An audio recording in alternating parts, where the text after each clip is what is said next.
See when I go live. Hey everybody, it says I'm live. I'm not seeing myself live yet. There's like a 7-second delay so far. Come on, come on. Ooh, crimes against humanity. Yeah, BC, we'll get to that right now. Somewhere along that tonight, I definitely will check that out. I hope so. Yeah, BC, we'll get to that right now. Somewhere along that tonight, I definitely will check that out. I hope so. Yeah, BC, we'll get to that right now. Somewhere along that tonight. Boom, there. Now I'm ready to go.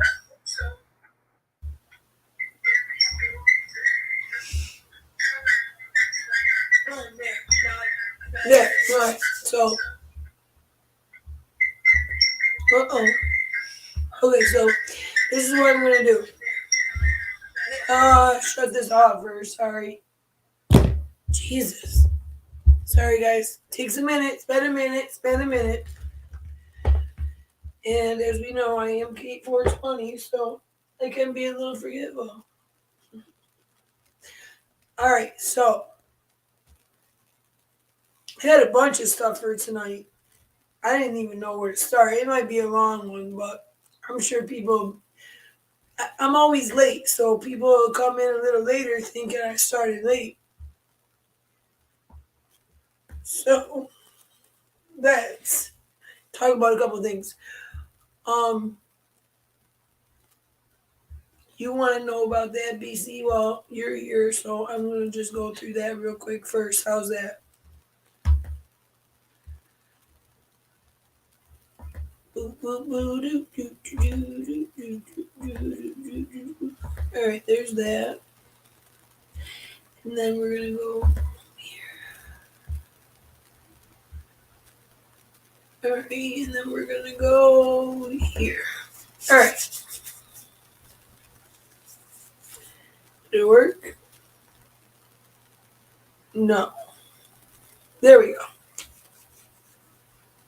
Okay. No, I don't sound great. I sound like I smoked 2 packs of cigarettes today, but I am down to 1, let me tell you. First and foremost. So, listen. It says that the WHO director, as you can see here, not arrested, but the claim started as satire. This is AP News. It tried to get something that's kind of like middle ground. So, I hate this guy. So let's start with that. The claim is that Tedros Tedros and Adhanom Ghebreyesus, the current director of the World Health Organization, has been arrested by Interpol and is being held in a prison for crimes against humanity and genocide. That's a good one. I gotta back up. Hold on. And the only way I can back up is if I can see. So you're all going to start harassing me because I got to put these on now. There we go. Okay. So it says AP's assessment is false. The WHO claimed to the Associated Press that this is false. The information originated as satire. The bogus claim that Interpol arrested the chief or WHO chief for crimes against humanity comes from an article. Hang on. An article. Where to go? Damn it. Can't do 2 things at once. Published Sunday. The most trusted source for satire on the West Coast is what the website says it is. Uncle Fed for thank you. Okay, see, I'm trying to catch everybody. Oh shit! Now you guys want to talk about Zach? You always come here with some crazy shit. Okay. In a minute, let me do this. So yeah, BC, it looks like Still, the article spread widely across the internet as Facebook and Instagram users falsely claimed it was real. Social media videos with screenshots from the article amassed thousands of views, elevating his claim that his advocacy for COVID vaccines could have led to his arrest. They confirmed in an email that the claims were false, and the internet search found no legitimate reporting to indicate the director was arrested.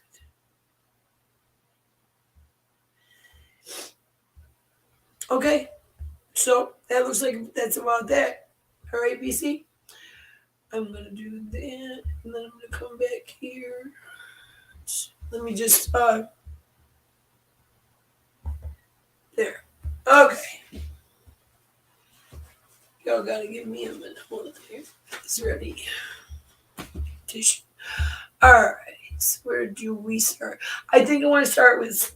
I mean, we all. I don't know. Yeah. Let me just. Okay, you can't do that.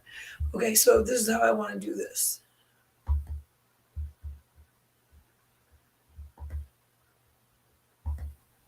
Sorry.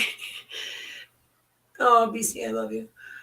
Yes, reiterate. We are going. I will get into Zach's stuff if you hang out for a bit. I like to be up. I'm not going to say it's going to be in a minute, but it will be in a few minutes. I have a couple of things ready to go, but I wasn't expecting on getting called out on Zach tonight. So let me share my screen. Wait a minute. Sorry, guys. Boom. Here we go. I think we should start here tonight.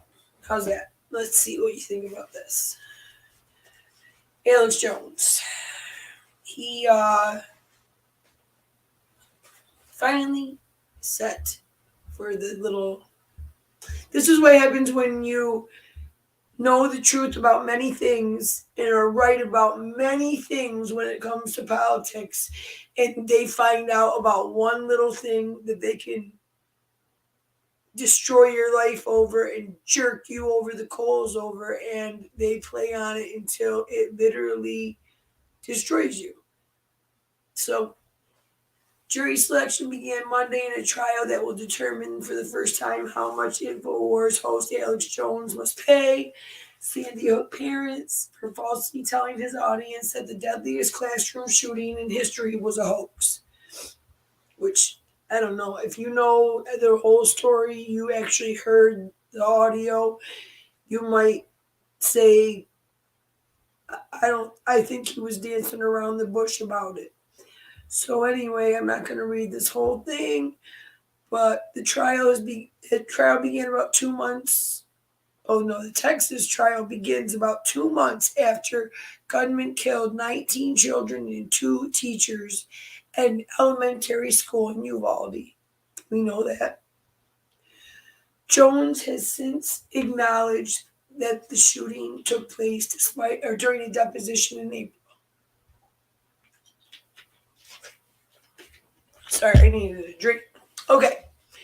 So he said, "No, I don't accept responsibility because I wasn't trying to cause pain and suffering." He said, according to the transcripts made public this month, they are being used, and their children who can't be brought back are being used to destroy the First Amendment. Jones claims in court records last year he had a negative net worth of US $20 million, but attorneys for Sandy Hook have painted a different financial picture. Court records show that the InfoWars store sells nutritional supplements, survival gear, and more than $160 million, and made more than $160 million between 2015 and 2018. Jones also urged listeners on his InfoWars program to donate money. So this is about money at the end of the day, really, because if he doesn't have money, he doesn't have a show, and he doesn't have a platform to speak the facts, right or wrong. So I don't know. That's my opinion on that whole matter. I don't know what you guys think, but that's my whole opinion on it. What about this? This happened today. So basically, an entire propaganda. Hang on, I want to do something really quick. An entire propaganda war, basically a propaganda war. Um, it's where to go. There we go. Boom. So like this whole thing in Ukraine, if you really know, and I'm not talking about CNN, no, I'm talking about from 2014 when the U.S. backed white nationalist Nazis to go in and remove the Ukrainian government. However, they needed to do so. They started riots in the streets. Many people were hurt. We financially backed that. I believe we even may have got the little group of Nazis together originally. They were, anyway, the point is the government was removed. And in its place, many different things happened. While we were doing the whole 2016 Trump thing, they were doing the whole 2016, what's his name? Zelensky thing. Because he literally was an actor, a comedian. Like, I would compare him to like a character on the show Friends, okay? Like he'd do anything, including dressing up in women's clothes, whatever, to like make get a laugh. If that's what they told him would make him funny. So anyway, but Ukraine was going through that because they had overthrown their government, but in its place, many of those white nationalist Nazis were, because they are the ones that overthrew the government. They were given high valued positions in Ukrainian government and in the Ukrainian military, and now there's the actual section of the military that is complete 100%. When I say Nazi, my stepson's brother, half brother. Isn't that some backwoods shit? My stepson's half brother. No, my stepson's half brother said to me the other night, uh, you know, are you saying Nazi as in a fascist, or are you saying like Nazi? Like I think he thought I was using the term Nazi, like a Karen, because I have Karen here. I don't know. But we talked for like an hour and I really enlightened him. I had him Google some things that made him go, well, wait a minute, why didn't I see this before? I've donated to Ukraine, he said. I've done a lot when it comes to I've done a lot to know what's happening in Ukraine. And I also explained Russia's position on Ukraine and where they've been saying for years since 2014, look, we're not going to stand by and have the country that's on our border start lining up military on border of our country, and then then they found out that they had Nazis in the government and in the military, and that it was fully being supported by the Ukrainian people. And Russia said, no, if no one else is going to step in and say something, I'm going to. And then literally they're paying. I'm not some Russian empathist here, okay? I know what Russia is and doesn't do. There's a reason Edward Snowden chose there to run and to stay. Remember that. So anyway, I understand the difference, but however, I also know that this is something the U.S. should not be involved in. However, we've had our hands in it since 2014, and every time you get a Democrat in office who was there when it went up, because it was Obama and Biden in 2014, that it does make full sense that Biden again is involved, because his son and him were very much involved in Ukraine back when he was in office. He was given Ukraine basically Obama gave Biden Ukraine and said, "Here, fix it, make it all better," because they had just overthrown. The U.S. stepped in, of course, like we always do with our CIA and our implant guy, you know. And we implanted a bunch of people here and there to make sure we got the best deals and prosecuted who we wanted to. Remember that stuff, Joe Biden? I fired that prosecutor, but I told him, you know, he wanted his $1 billion. He had 6 minutes, or I was leaving. Whatever he said. That whole deal. That was that was in Ukraine right after the government fell, and Obama said to Biden, "Here, this is your job while you're, you know, like, I'm working on other this stuff. Ukraine is you." And boom, guess what? Hunter Biden gets a position on the board of Burisma that he doesn't have a clue about. All that happened between 2014 and now, and the U.S. has basically been backing Nazis. And I'm not just saying that. I will get into that if they let me keep going live speaking the way I'm speaking. Hopefully I got enough up here that they will. But for right now, today, as of July 26th, 2022, Russia has decided to leave the International Space Station project after 2024. They will leave it in collaboration amid the war, leave the international space collaboration, basically because of the war with Ukraine. Yeah.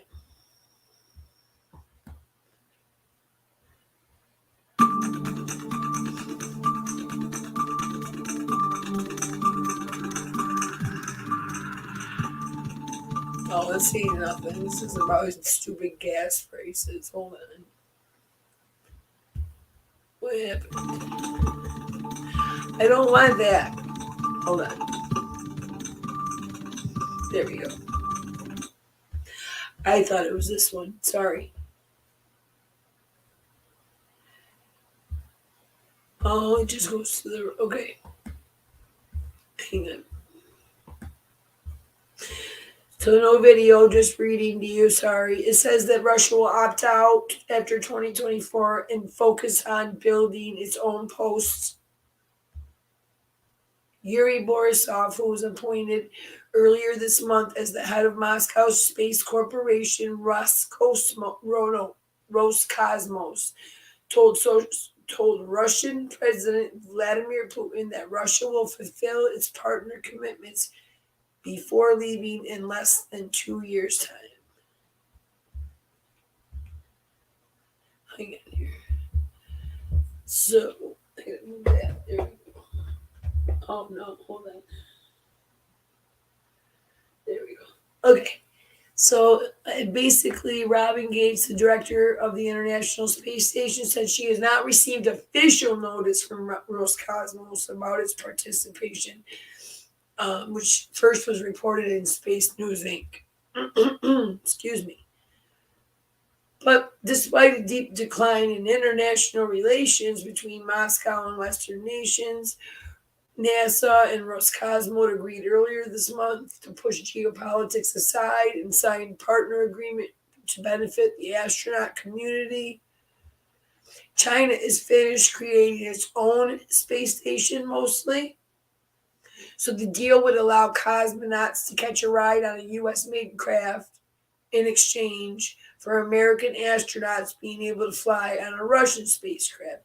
The agreement set to begin this fall would mean the space station would always have at least one American and one Russian on board, so both sides could monitor the outpost.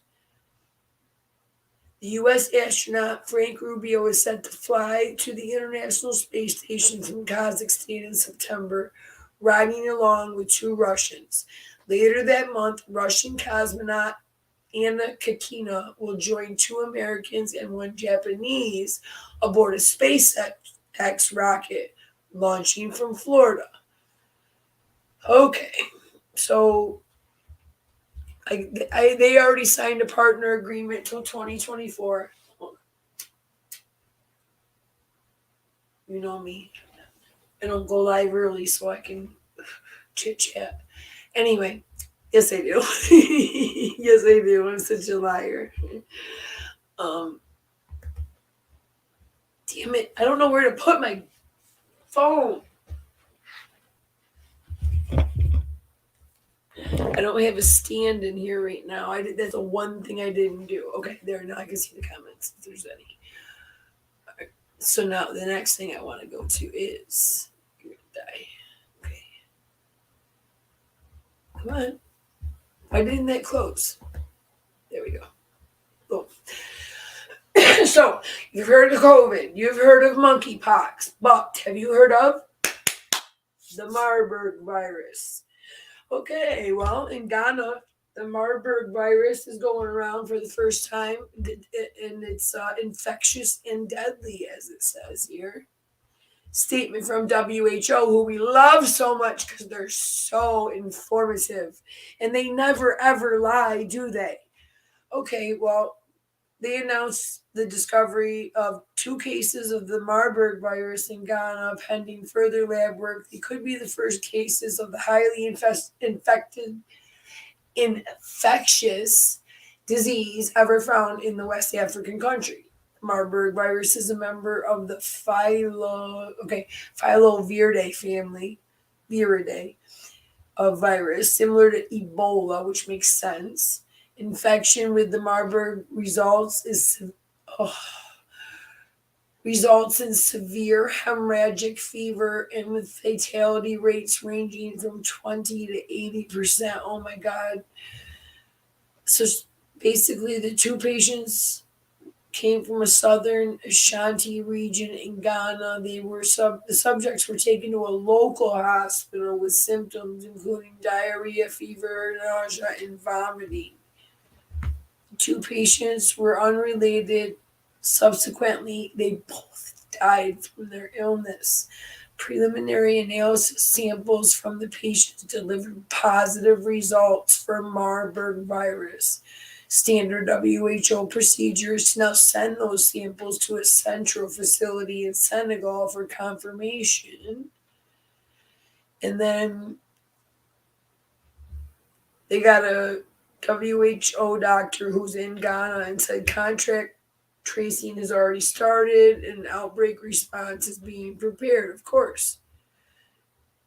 Because this is probably just another situation like, just like we had in October of 2019. They had some simulation pandemic, and then we had the real pandemic in December. Well, really, there was people here in October and November that already had it, but they didn't know what it was. They were just calling it unknown flu, unfamiliar flu. So anyway, the Marburg virus has only been detected in West Africa on 1 occasion prior to this in late 2021. Since appearing in Germantown of Marburg in 1967, there's been little more than a dozen outbreaks. The worst outbreak was in 2004 and 2005 in Angola. By the time it was brought under control, 250 people had been infected and 90% ultimately died. Oh my God. Marburg, well, that's because of I understand why. There has a better chance of survival in Western countries, but it doesn't matter. It also has a better chance of spread. So, incubation can span anywhere from 5 to 21 days. Severe hemorrhagic signs appear 7 days after symptoms arise. There's currently no established treatments, vaccines, or antivirals. Global vaccine charity Gavi last year flagged Marburg as one of several viruses that could potentially cause the next global pandemic. Oh no, here we go again. You thought it was going to be monkeypox? Well, we'll talk about that in a second because they still want you to think that might be a possibility as well. But just in case you don't fall for the monkeypox thing, they're going to come right back at you with another one that's terrible and so sad to see, like Ebola. and shares the very same symptoms that Ebola has. So they flagged Marburg. All right. So basically, Gavi sounds like they're going to be pushing for a vaccine or an antiviral to be made soon. Bet you it'll be an mRNA vaccine. Bet you $100 it will be. Thank you, Mary. I feel good. I need my hair cut a little bit, but it's okay. I don't care. I feel good. Let's see here. It says incubation period could be up to 3 weeks.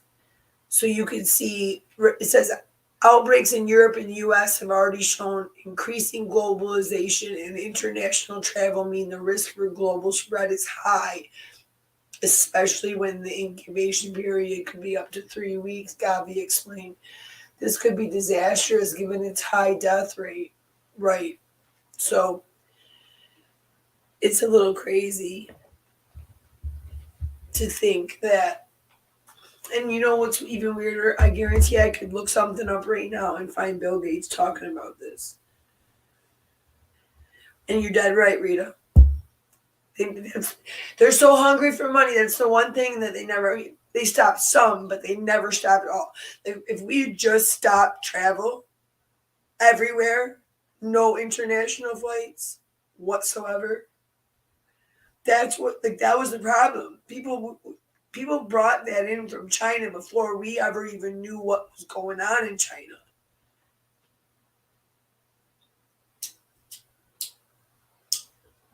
It was a Chinese holiday, and they were getting sent home for like a month.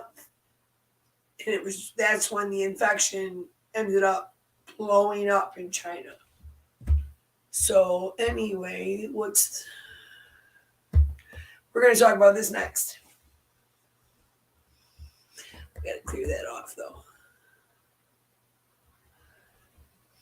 So this is probably, I honestly didn't think I was going to find a trace of it on the internet today.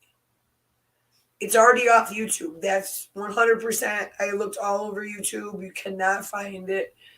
So I'm not sure if I can play it. I'm going to try, though. Oh, BC, I love you. All right, so I'm going to try to play it and see what happens. But it has, Tucker Carlson did this skit. I'm not going to play the whole thing because I have to stop and commentate and all that. But Tucker Carlson called out the big pharma last night. So let's take a look.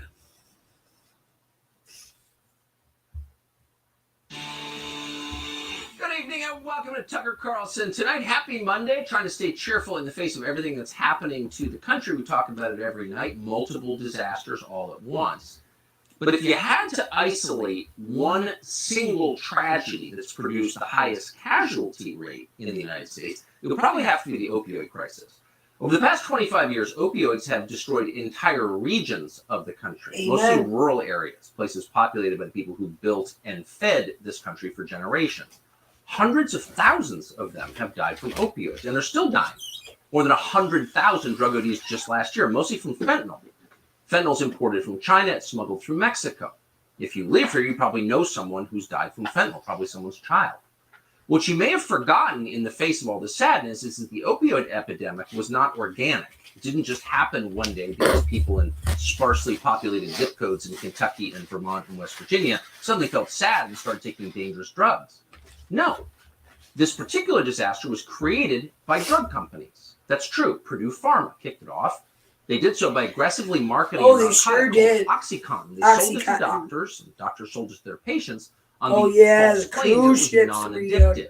You're dead right. Again. What happened next? Well, drive through upstate New York sometime. You can see the human carnage. I missed you, Rita. Ultimately, Purdue Pharma faced a barrage of lawsuits and then criminal charges. In the end, however, not a single executive from that or any other drug company ever went to jail. Not one. So no one was ever really punished for all those deaths, hundreds of thousands of deaths. Well, for a brief moment, it seemed possible that somebody would be punished. No one remembers this, but during the Democratic primaries in 2019, Kamala Harris, of all people, described pharma executives as, quote, nothing more than some high-level dope dealers who should, quote, be held accountable. Then a few months later, she went further than that.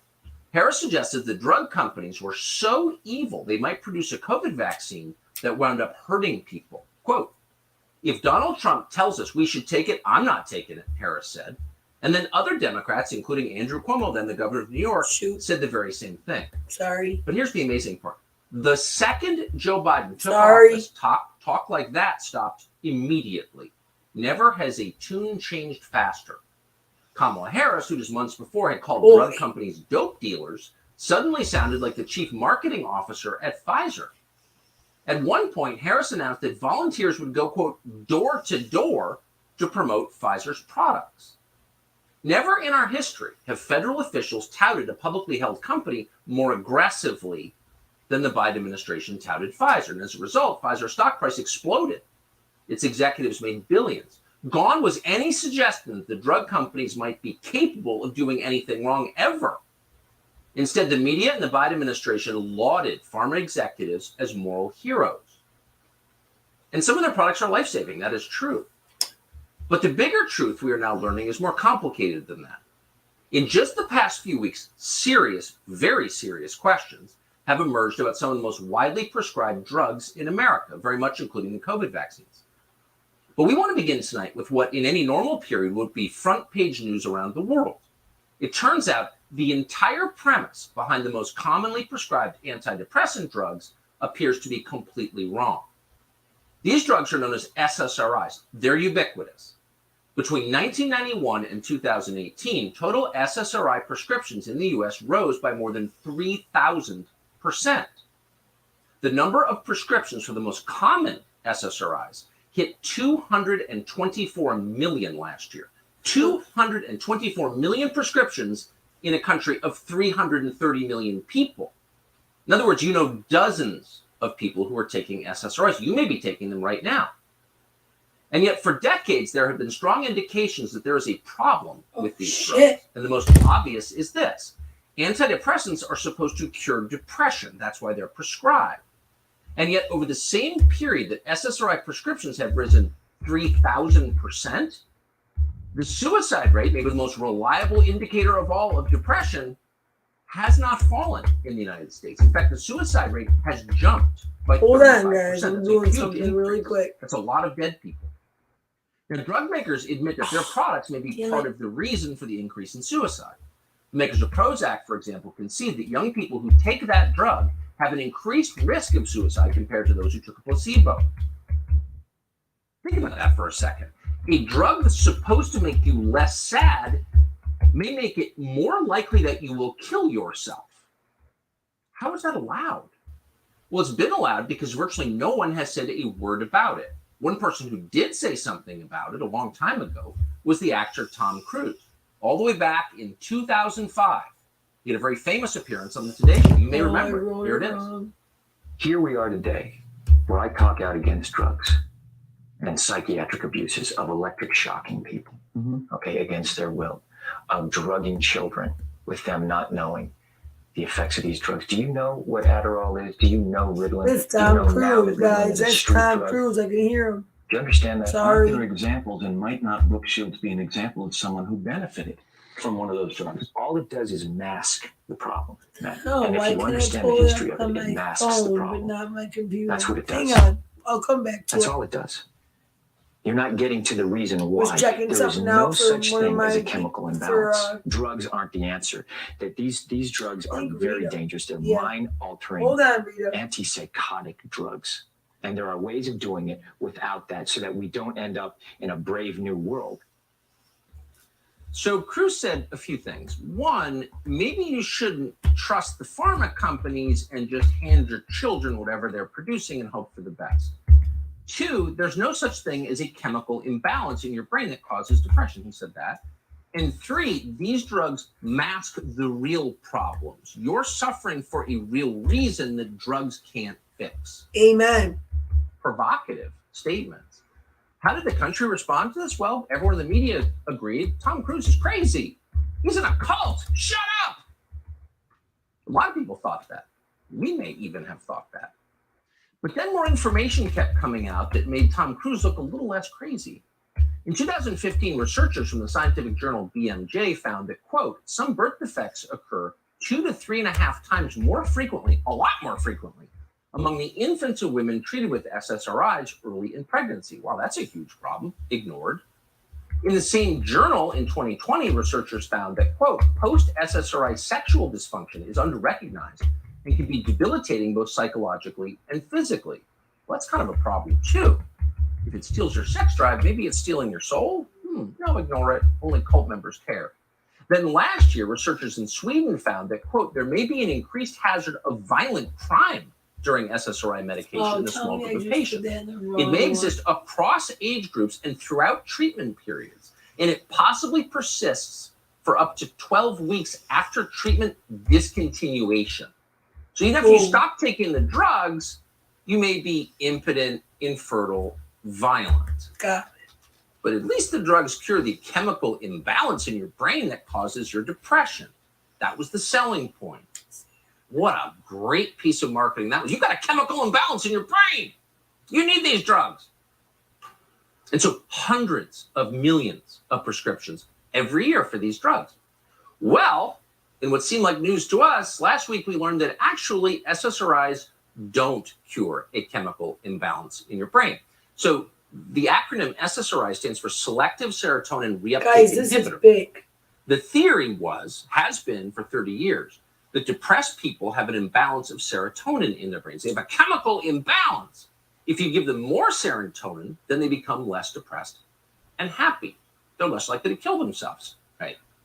But it turns out that serotonin deficiencies are not the reason people get depressed. That's not just a guess, it's now officially science. This new finding comes from University College London, just completed a long and huge study on the relationship between depression and serotonin. It was published in the journal Molecular Psychiatry.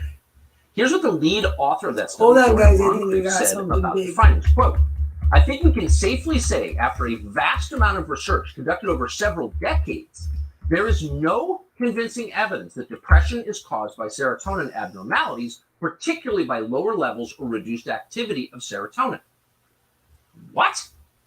That was the whole premise of the drug, which virtually the entire American population was taking on their doctor's advice. And by the way, the drug companies made billions off those drugs. So first we were told that SSRIs would save lives. Now we learn they don't actually work as intended. In fact, the whole idea behind the drug was completely wrong. And yet, and here's the best part, people are ignoring this. Sorry, guys, I'm trying to find something important now and I'm pissed. How can that To happen bring you with me. in a Hold country on. based on science? Well, is it? We're going to come back to this. Come with me. I found some stuff on Zac Stone, but I'm mad because, oh, shoot. I need to Google, and then I have DuckDuckGo up here right now, so hold on. Oh, duh. Where's my thing? Google searched.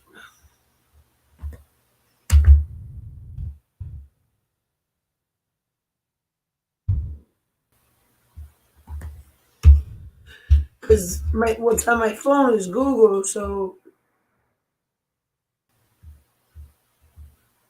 I gotta go down and find the one that says "Come too far."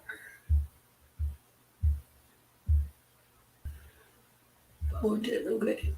Well, I found an article that she said some files released on Zach's owner, so I found an article about it. Damn it. And it's from 8 days ago. And then I also found the files that she's talking about, but I found them on my phone, not my computer. And I'm trying to pull them up so I can show you guys.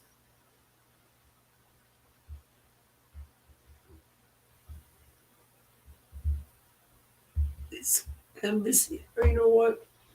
I'm going to type it in.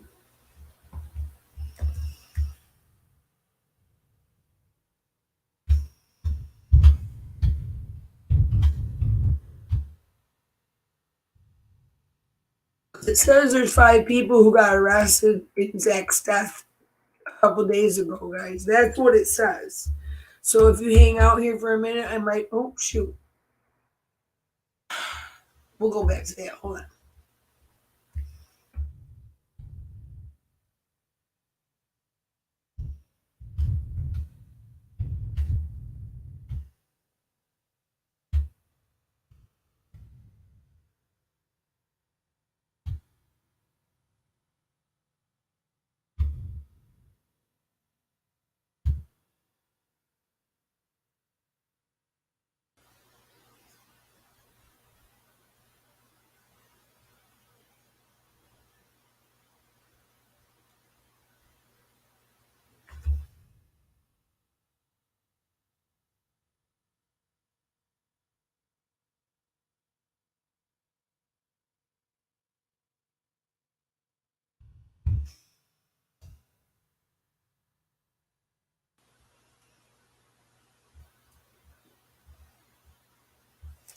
What the?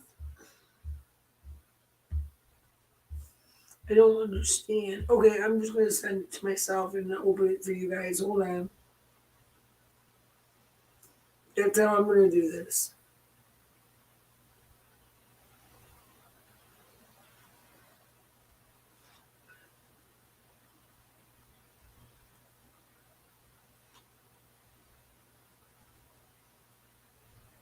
Okay, give me 1 second. All right, let me come back and see you. Boom. Okay, so what I'm doing right now is I'm gonna send these files to myself in the email. Sorry about that.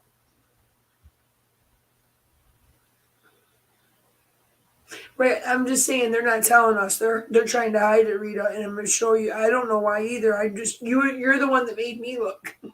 I didn't know. So let me see what this says. Come on.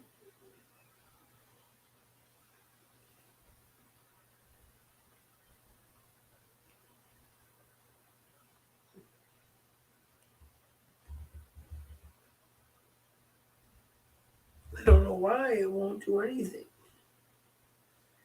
It's frozen.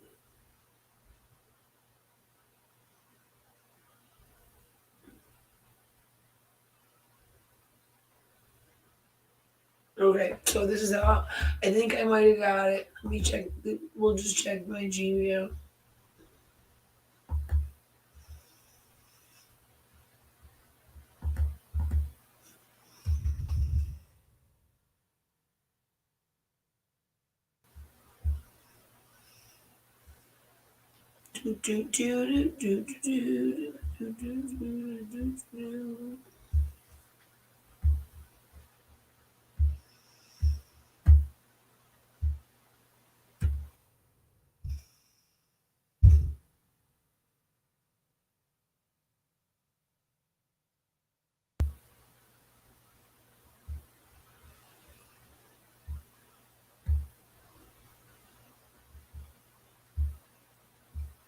Okay, got it.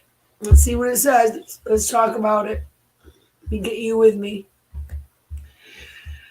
Let's bring you guys with me. Let's talk about Zac Stone or Zac TV. Used to be my arch enemy. Now he kind of haunts my dreams. Wait a minute. Okay, so I just gotta bring you down here. Oh shoot. Yeah. Okay. Let's see if it does it. No. Is there's like a big delay? Hold on. There we go. And boom.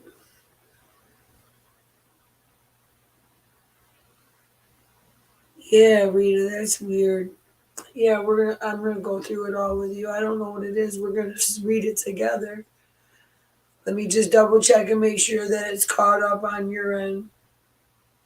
If it is, give me a thumbs up if you can see the article that I'm. showing.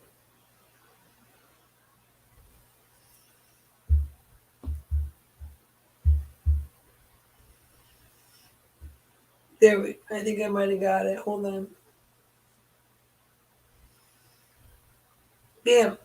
Okay, sorry, I didn't know it takes so long. Okay, here we go. This is what I pulled up. Says Zac TV was shot to death in 2018 and 5 Chicago men are arrested today. That's like a week ago, 7 days ago. Zac, look at this smile. All right. So it says it famed independent music journalist shot to death May 30th of 2018, and 5 Chicago men are arrested in connection with that case. And it's weird because they don't go into that when that's really the lead. They go back to Zac was focusing on boosting confidence of the community, published videos that changed his life as a hip-hop music artist in his hometown of Chicago on his YouTube channel, Zac TV1, and his videos were immensely loved by his audience. So something got me. Zac TV, aka Zac Stone, murder suspect arrested who shot him to death. Zac Stone, the founder of Zac TV, was killed brutally while driving in the city of the and it keeps saying 5 men are, oh, here they are, 5 men, guys. Boom. Arrested as they are the prime suspects in the case. Bingo.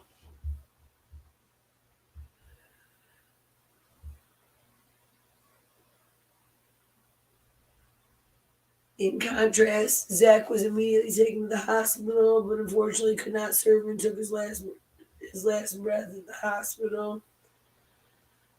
A witness saw a group of men get out of a Caprice, move away from the scene, get into a third car. A deep interrogation on the case was carried out, but they could not find the reason behind this crime. We will keep you updated on this case as 5 people have been arrested on murder charges. Again, these are the people. They don't give names. They give these mug shots. I mean, that doesn't... It's kind of sketchy, Rita. Don't you see that? I have to say, it brought me straight back to Tolliver saying, you hear me, Devon? Shooter was called Devontae Davis. Okay, wait. You got to send me whatever you're getting all this stuff from. Because, I mean, I'll read through it. And it might have his name somewhere, but I have yet to get a name. I don't have any other article that says, hang on. We're going to do this. Shooter arrested in Zac Stone homicide.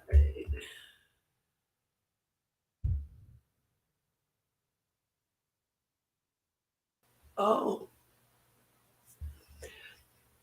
Okay, here we go.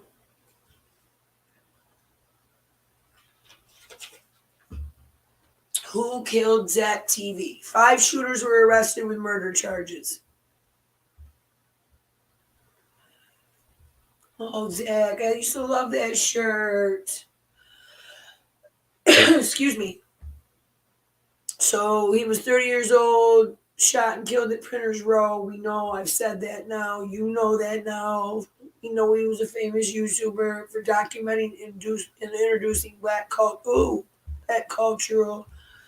life to the viewers on the platform, and he tragically passed away. Often known as Zac TV1 founder, he posted several videos with thousands of views. There is not a name in this article. Boom, let's go back. Another one. Here's some names. Oh no, it's about somebody else. Why does it say who killed Zac TV? 5 shooters were arrested with murder charges, and there's nothing. That's something about Charles Clayton. Here's Zac. On July 18th, 2022, Charlie Clayton, a Los Angeles citizen marketing professional at Hollywood Bowl, regretted that. What does that have to do with Zac? You guys. Murder charges for Zac killing this man. It's just putting it across here. It's not actually including an article about him. It's including an article about Charlie Clayton. And if you were just rushing through this and you were trying to get a click, you would post this. And it literally, this entire piece has no information on Zac Stoner. Back to where we were. And now News 236 has that same headline with no arrested, no names. I guarantee it. Hang on. 54 Keys video, Rita. Sure looks like peas. All right, give me a minute. I'll go check it. I'm going to pull up YouTube right now. Hold on.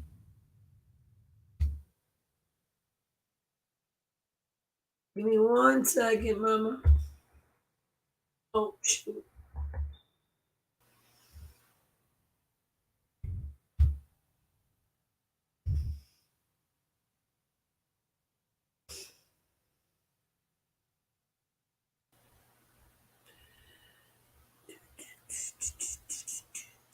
It's been a minute since I've been on 54 Keys. Wow, you blew up big, girl.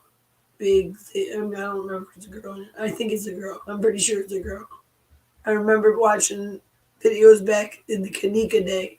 Here we go. I'm not going to take her shit. I'm only going to show a little bit. I have to stop. So wherever she got her info, I'm going to credit her right now. Kate420 did not have this info. I am literally going to this video per subscribers suggestion, and hey, if she's got the research, why not find out? Because you guys see what I got.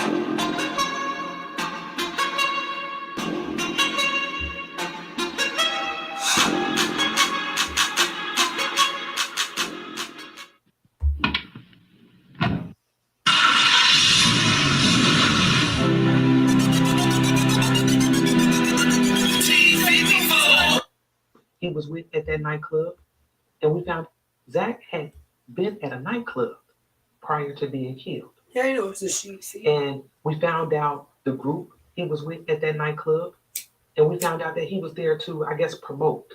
He had promoted this event. And I don't want to take all our understand video. We don't need all this. We know what he was there for. We know all that. We just want to know the new details on the charges. The police. Hey guys, if you are already subscribed to 54 Keys, okay. If you're not already subscribed, please go subscribe to her and watch this video and all the rest of her videos. She's amazing. Does amazing research. Does lots of Google Map views and all that stuff. So they put you right in the whole actual place where the murder happened, so on and so forth. Had lots of inside information that other people don't have. So here we go, because I couldn't find this. Bingo. With a guy that was in the car with Zac when all this went down. Hold on. Pay attention. The police conducted an interview with a guy that was in the car with Zac when all this went down. And this is what he had to say. Now, there's a lot of blanked out stuff in it, okay? But I'm going to summarize it for you. But I'm sure you can see it on the screen so you can read it for yourself. But this guy in particular that's being interviewed, he said that he didn't really want to go to the concert, but he went anyway because he wanted to support his friend. And he said at first, look, the concert was going smooth. They chilling. Now, at this point, we know he's talking about TStreets and I believe it was like AMG Fresh or something like that. We know he's speaking about them. So while TStreets and them was on stage, they made a comment about a Chicago neighborhood. And so I took that to mean they made a comment about a gang. And there were some guys in that concert affiliated with this particular gang that was mentioned. And they got mad. They was pissed. So those guys performed after TStreets and them. And then somebody from TStreets group. Pause. Hang on. Let me go back 2 seconds. And just in case you're here and you have no idea what the F is being talked about, hang on. The TStreets and them. Boom. And then, Damn it. This guy, let me blow back up. This guy in the white shirt and white hat is the TStreets she's talking about. That's why they put the name on the screen. somebody from TStreets group went back on stage and mentioned, he wanted to tell his girlfriend happy birthday. And so the guys got back on stage. They talking about, F that beat, so they mad. So now they beefing, okay? So this guy that's being interviewed, he said that he started to walk back to his vehicle, which was parked by Subway. And if you've seen my other videos that I did on Zac, we broke down the whole situation about Subway, okay? So this guy was parked by Subway. And he said that Zac kept insisting that everybody get into Zac's car.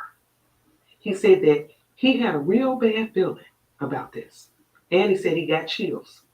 And he described Zac as sounding worried, very serious. Okay? So they left and they did what Zac asked them to do. And that was hop in the car with him. Okay? Now, it sounds like Zac is trying to protect them. That's what it sounds like to me. Hey guys, I know He there's thought only he a was few. doing them a Will you favor share by this having them live back with so that him. other people know I'm live? And I'm gonna be Please, honest thank with you. y'all. I Please never and thank felt you. that Zac was the intended target. Sorry. And so when we put TStreets' name out there and this, that, and the other, a lot of people was mad at us for doing so. But now, after listening to the details, I'm still convinced that Zac was not the intended target. Right. Zac was trying to save them. He was there with TStreets in them, okay? And he left with them. Now, the guy that's being interviewed said that he went to his vehicle, which was a Chevrolet Impala, and he retrieved a handgun. And I was like, well, wait a minute. Because he just told us that his car was parked by Subway. So what? Zac drove him to his car and all he did was got his gun and jump back in the car with Zac? I mean, it sounded like he was with the shits. You understand what I'm saying? But let's continue. But he said he felt like he needed to do that so he can protect himself and his friends. So, but I'm thinking like, why not just leave? But hey, he gets back in Zac's car and he said there was other people in there, and while they were sitting there, they were approached by a silver minivan. And then he said everything just happened in slow motion. And next thing you know, bullets are flying. This guy actually got hit 4 times or grazed. Oh wow. 4 times. In the right armpit, right hip, and left shoulder.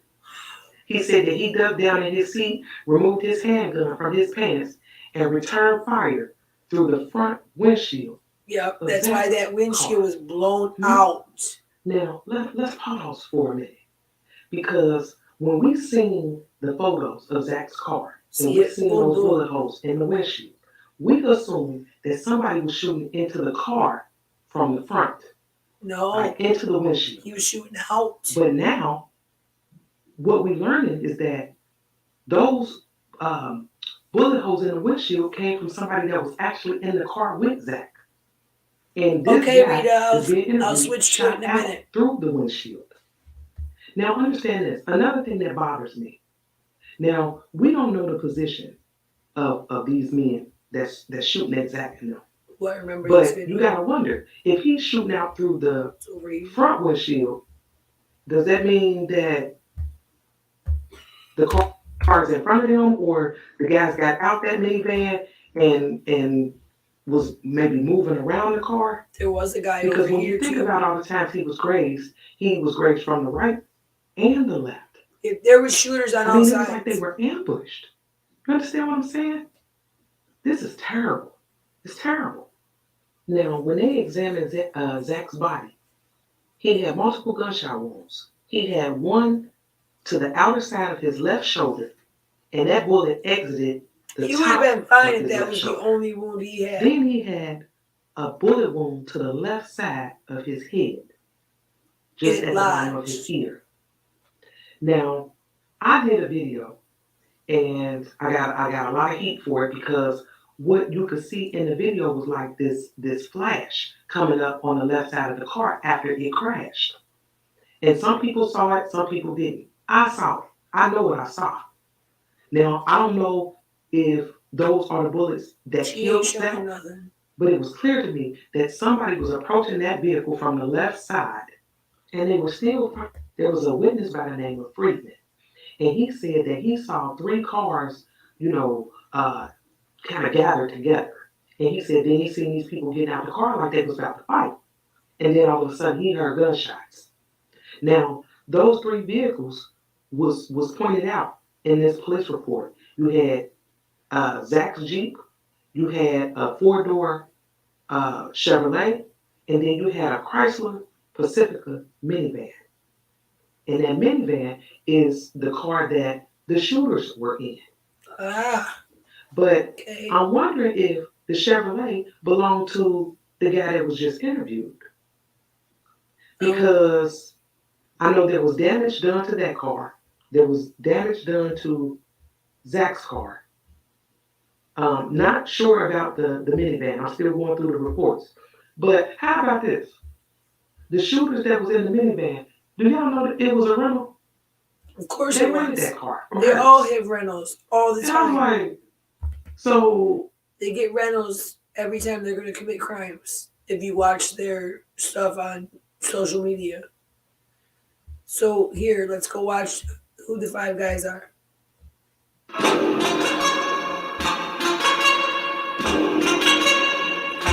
Oops. Again, if you just got here, please go subscribe and watch 54 Keys video on Zac TV. This is all her credit. I could not find this information on the fly when I needed to.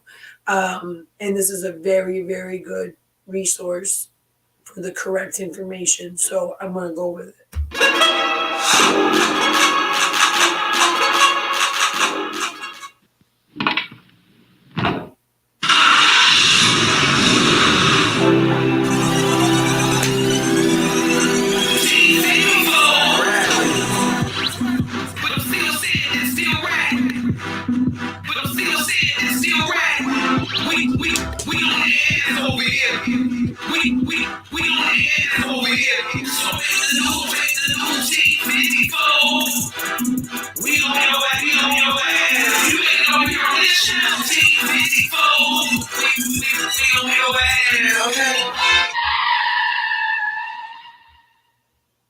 A man shot and killed while driving in Printers Row. Police say he was in an SUV near Clark and Harrison around 1:30 this morning when another car drove up. Someone inside that car started shooting.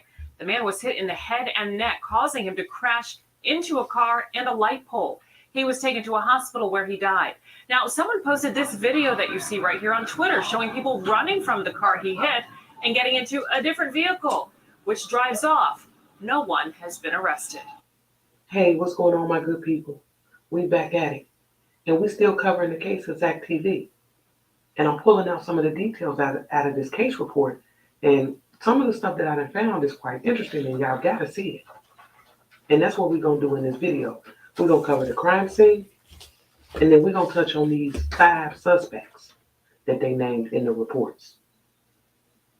But I'm gonna be honest with y'all. There's more than 5.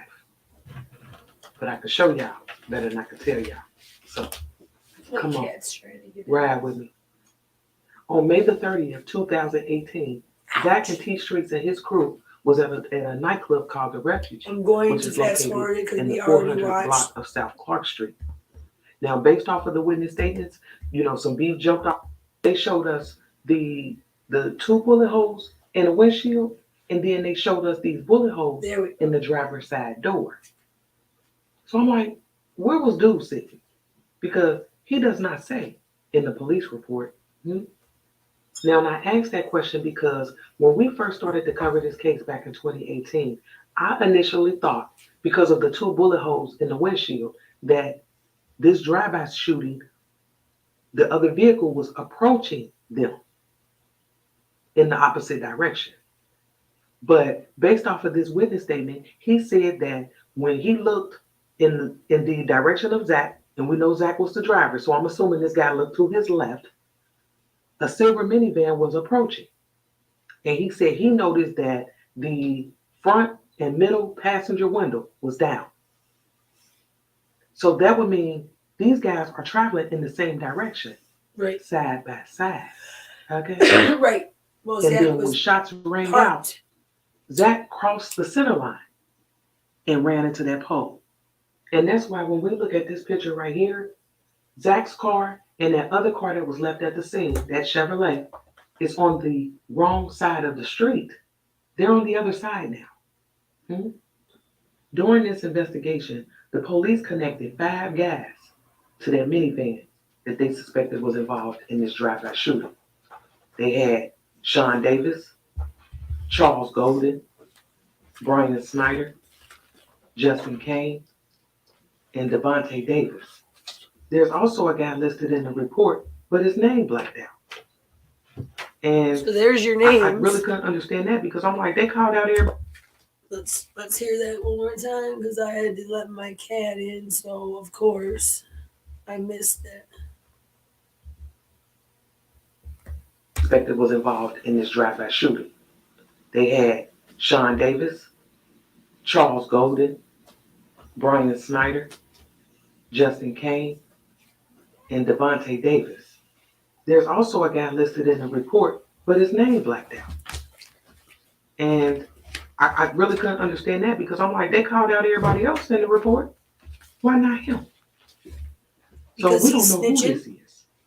He's But snitching. at this point during the investigation, the police feels like he's a suspect. And not only that, this no-name suspect and Devontae Davis were the only 2 identified by videotape and photos. All the other guys was only that's who you identified guys were by talking about in videotape. my chat earlier. So, I mean, what y'all think about that? Now, on July 24th of 2018, the police arrested Brian, Charles. Oh, Rita, and you're Sean. so right about Tom Same Cruise, day. by the way. I just had to say that. Now, based off of the reports, Oh, Brian yeah. and Charles ain't said shit.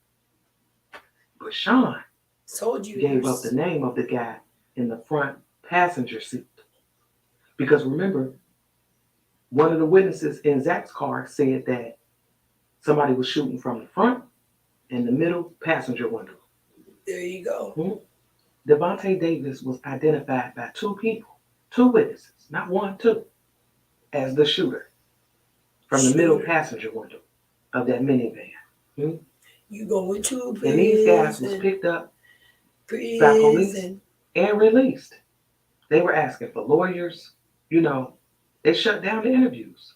I mean, it is what it is. Of course. So while the police had them in custody, they sent off the bullet from Zac and also the shell casings found at the scene. They sent that off to be tested. Okay? On September the 12th, 2018, the police finally caught up with Justin Kane. And guess what? He ain't saying shit neither. Of course. He want a lawyer. But understand this. He didn't have to say too much because in the report, it said that the police said that the movement of his cell phone was consistent with the recovered surveillance video showing the path of travel for the 2018 Chrysler when he go commit a Pacifica. crime. So as far as they're concerned, he was in the car. You might as well He was videotape yourself. Now, on the date of the shooting, the police, they knew that there was multiple shooters. They knew this. But the only gun recovered from the scene was the gun found under Zac's driver's seat. And it was registered to him. Yep. Yeah, he But was a concealed carry. based off of the video footage that we got, what was clear to a lot of us was that there was another shooter out there. We see it. And remember when I showed y'all earlier in the video, those trees by the pole where Zac crashed? There's another guy. In this video right here, See him? you can see somebody by those trees shooting. Flip, flip, flip. You see the gun flash. Yep. Yeah, who was that? And now, with these added details, was this shooter out there in Zac's defense? Yep. I mean, there's something to think about. Now, I told y'all they sent those shell cases off to be tested. And at some point, they wanted those shell casings compared to a Glock 19 found at another homicide scene. Uh-oh. Now, in this report right here, if you look at the top, it says murder of Zac Stone and then murder of Denzel Nelson. And I was like, wait a minute. Who is Denzel? And what does he have to do with this? Now, I went looking around. Let me show y'all what I found. The deadly shooting in West Pullman at around 10:50 last night. 2 teens and 2 adults were walking outside in the 123rd block of South Yale when someone fired shots from an alley or gangway. 4 people were hit. An 18-year-old woman and a 16-year-old boy are recovering at Price Hospital. A 13-year-old boy, as I said, is here in stable condition at Comer. He was shot in the arm. The 19-year-old man shot in this. He was shot in the chest. He was pronounced dead at Christ Hospital. Chicago police say he is a documented gang member. No one is in custody for that shooting. On June 26, 2018, a young man by the name of Denzel Nelson was killed in Chicago. Like I said, I went looking around, and this was the only Denzel that I could find that was murdered that year. Okay? Now, if there's another Denzel Nelson, y'all please correct me if I'm wrong. But as far as I'm She's concerned, good. 2 plus 2 equal 4 all day. She's good. On June 26th, they said that this man, Denzel Nelson, he fired the first shots. So he was shooting at somebody, and they shot back, and they struck him in the face and in the chest. They killed him.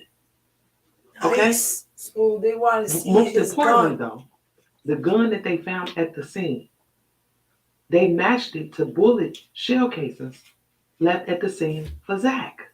So they think he was one of the shooters in the So, Zac thing. I mean, was he there? Was he the number 5? How Was he the does blacked he out fit one? into this? How old is he? And at first I was like, well, he could be the no-name suspect. That's what I thought. But if you look at that, 24 it said years that old. that guy was what, 24, 25 years old? 24? On the news, they said that this Denzel Nelson was 19. I mean, so Oh. is Good this the same looking, person? Keys. Good looking. I don't think so. What y'all think about that? Again, 23 people got shot on June 26th, right? 2 of them were killed. One being Denzel Nelson. But then the other guy who was killed was a man by the name of Derek Golden. Now, I'm going to be honest. When I seen that name, it had me on pause for a minute. Because I instantly thought about Charles Golden. These guys were all Remember, arrested he's a suspect. right Charles after Golden the is a shooting, you suspect. guys. So I'm wondering if Derek Golden is somehow related to him. Maybe a father, an uncle. I mean, because how ironic is it that 2 guys that could potentially be connected to the scene of Zac murder was killed on the same day? Now, the Chicago Police Department Some feel people like went they out for proved some revenge. Devontae That's Davis how. was one of the shooters in Zac's murder. Sorry.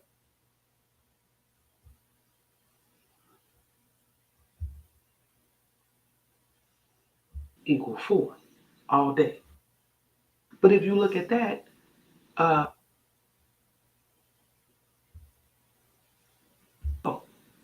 y'all think about There you go.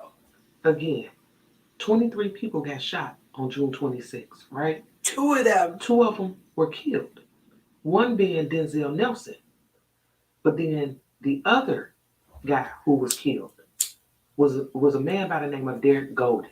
Related, maybe. Now, to I'm going to be the honest. other When I seen that Golden. name, it had me on pause for a minute. Because I instantly thought about Charles Golden. Remember, he's a suspect. Charles Golden is a suspect. So I'm wondering if Derek Golden is somehow related to him. Maybe a father, an uncle. I mean, because how ironic is it that 2 guys that could potentially be connected to the scene of Zac murder was killed on the same day? Well, there you go. Now, The Chicago Police Department feel like they excuse me. Devontae Davis This is was one of the in shooters. 2018 and Zack's murder. 2019, you guys. But first-degree murder charges were denied due to inconsistent witnesses and mutual combatants. What? And it's like they're killing off each other. Is what it sounds like. Right. I mean, is that a case of retaliation? Maybe. Because don't forget, we're dealing with some gangs. They identified the shooters. And like I said, in this report, the police pointed out 5 people. And then we got the no-name suspect. And they connected all these people to that minivan. And guess what? Based off of the reports, the minivan was set on fire. Oh. What y'all think about this? Meet me in the comments. That's why they read I'll him. be back. They set him on fire. Oh, 54 keys. You are good. I will give it to them. Oh, wow. Good one, Rita. Good one. I'm glad you said something about that tonight. I'm really frustrated that they told us about this, or they did, excuse me, that they knew about this in 2018 and 2019, and they released nothing about it. And they have 5 people that they're connecting to it who are now walking the streets because they don't have enough witnesses or enough, because basically because they're killing each other off. So I can't believe it. I guess I can. Yes, I can. I can believe it to some extent. Okay, let's go back here. I was on the virus thing. Let me get. Okay. So they announced it. Let me put myself back in here too. Bam. Okay. So they announced that the monkeypox thing is now a public health emergency. If you don't know, now you know.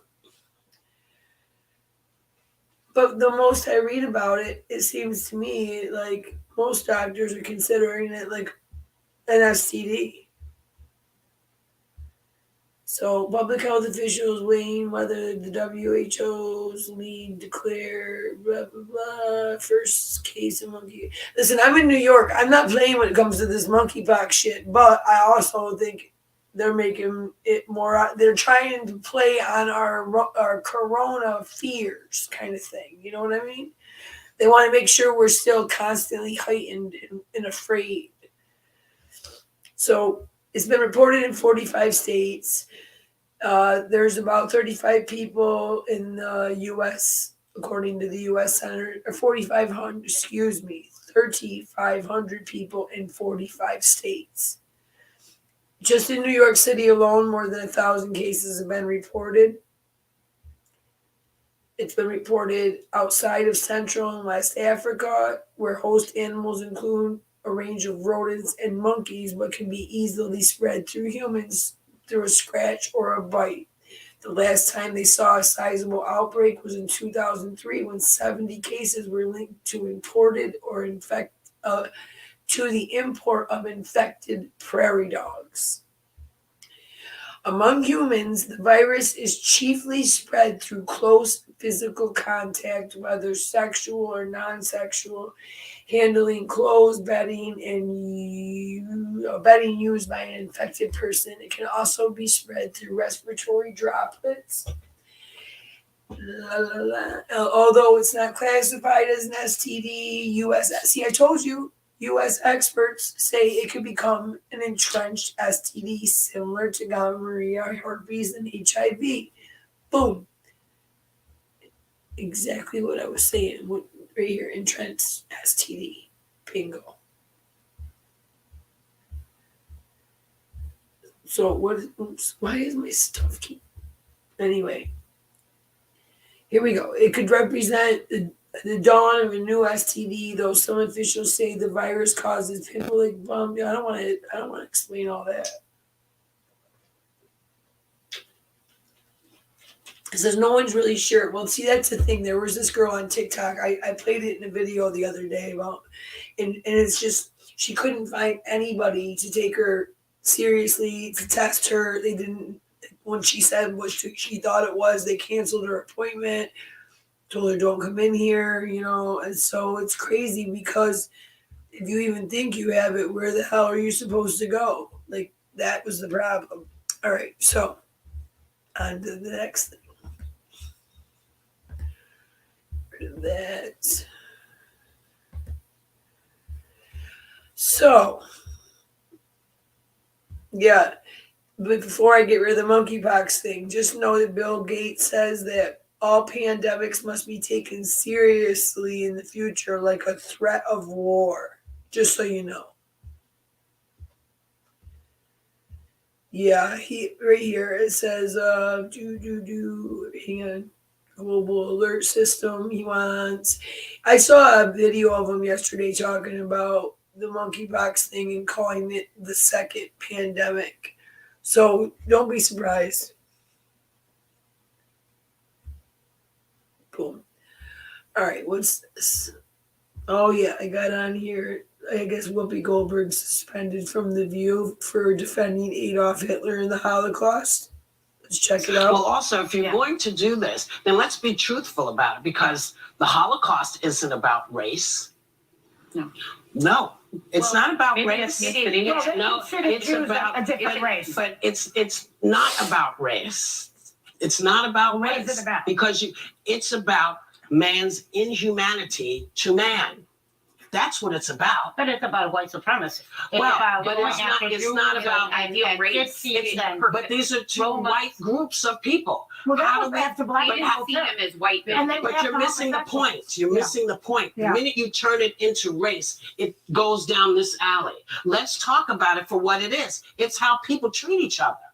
It's a problem. It doesn't matter if you're black or white, because black, white, Jews, everybody eats each other. So if you're uncomfortable, if you hear about mouse, should you be worried? Should your child say, oh my God, I wonder if that's me?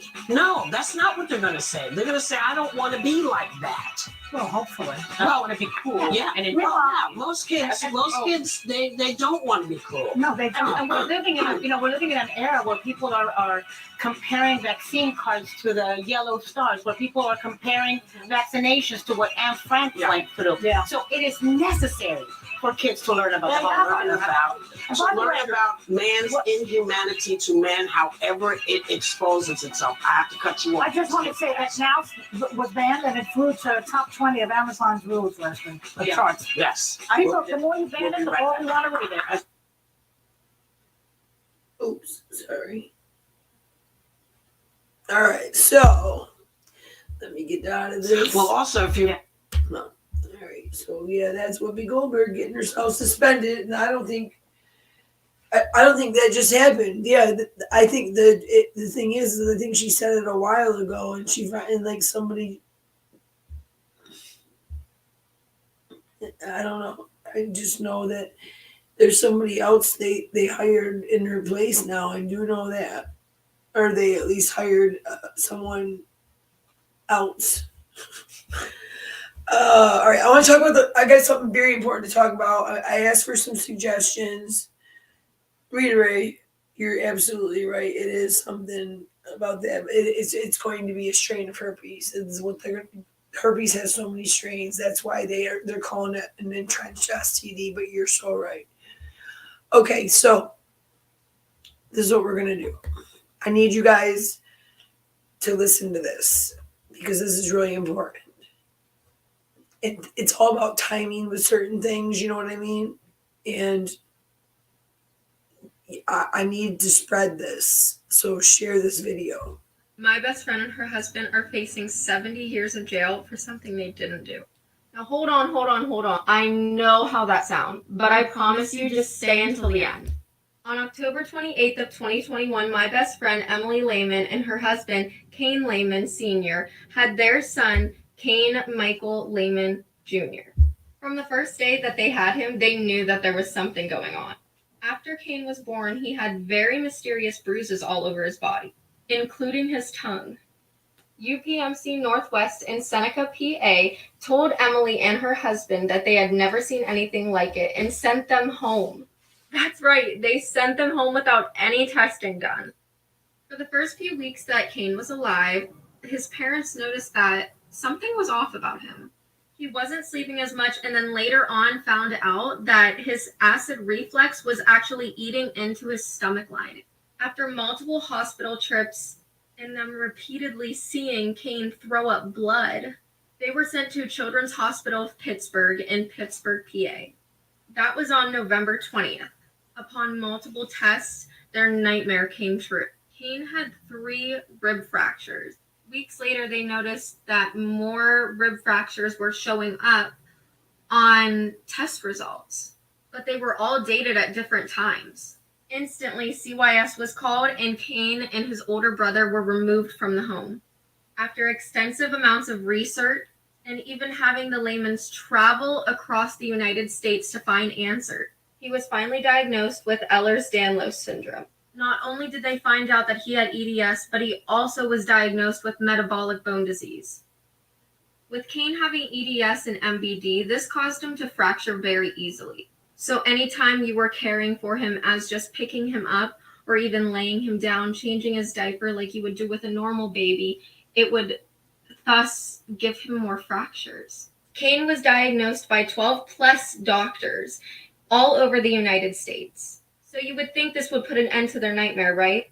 Wrong. Our district attorney, Sean White from Venango County, is still siding with the accusing doctor from Children's Hospital, even though the Laymans have proved their innocence.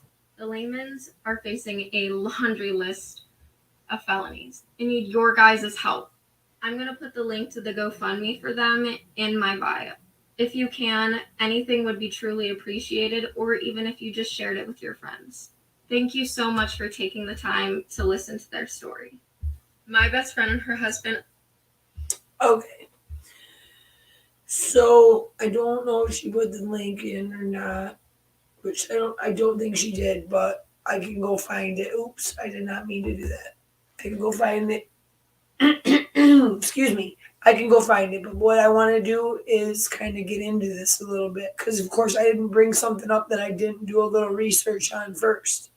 So about 4 months ago, this was posted on Reddit. October 28th, Kane Michael Layman made his appearance into the world. Little did they know just how special he actually was. Kane was born with black bruising on his body, including his tongue. The doctors at UPMC Northwest and Seneca had never seen anything like it, and without any testing done, baby Kane was sent home. The family knew something was wrong.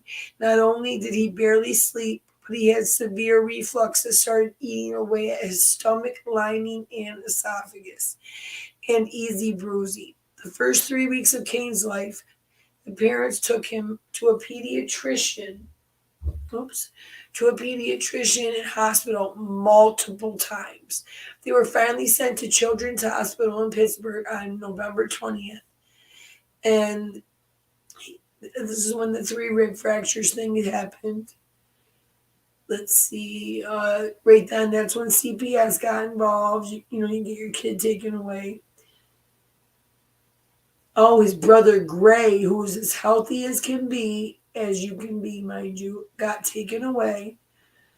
After extensive amounts of research, joining support groups, Emily and her husband came to the conclusion he may have some sort of brittle bone disease.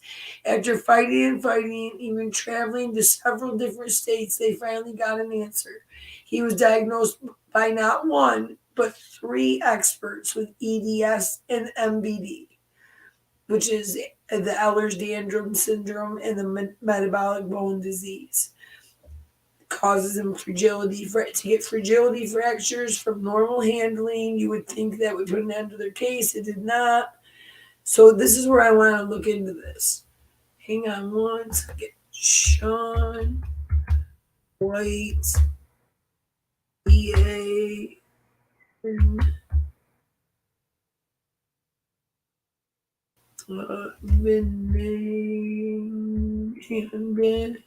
Sorry. Venango County.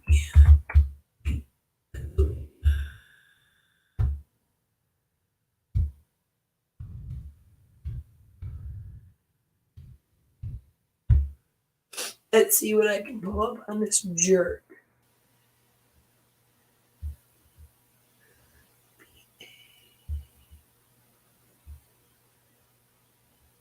Huh.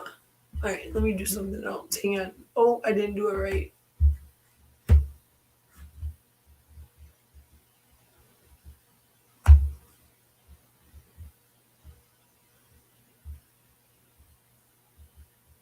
No, none of that's it. Hold on 1 second.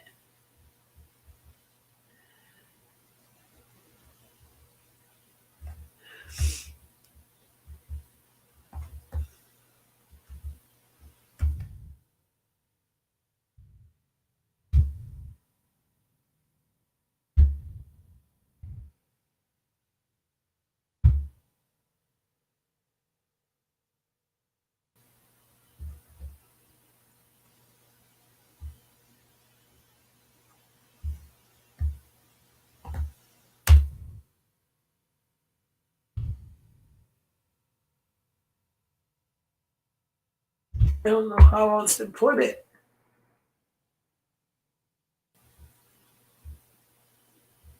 I don't know. Like, there's nothing on him. Okay, so go back here. Let me go back to this. There is a petition for the layman's. About 1,000 people have signed it. They wanted to get 1,500. It's on change.org. I'm going to try to put this and the GoFundMe in my description. Catch you later. Oh, Nora, nice to see you. And this is where you're from. I didn't hear of this either. They're kind of look at. I just looked it up and you can't find anything about it. So I'm trying to see here because I know they're looking at 70 years in prison. So let me see. There is. Let me go to this. Okay. Here's the GoFundMe. I got the GoFundMe. Justice for the Layman's. My name is Carly. And she just goes into all the same thing that I've read to you guys a few times. But the fact of the matter is that right here, he decided to side with the child abuse pediatricians. Now, 3 doctors looked at this kid and said, no, he has these diseases. Oh, nice, Nora. He has these 2 diseases that explains everything that you're accusing this family of. That you removed not 1 but 2 children from the home without any other signs or witnesses of abuse whatsoever. The other child had nothing. 1 child has fractures, but the other one doesn't. And you take the one that has no fractures and you take him and put him in a foster home or removed him from his parents.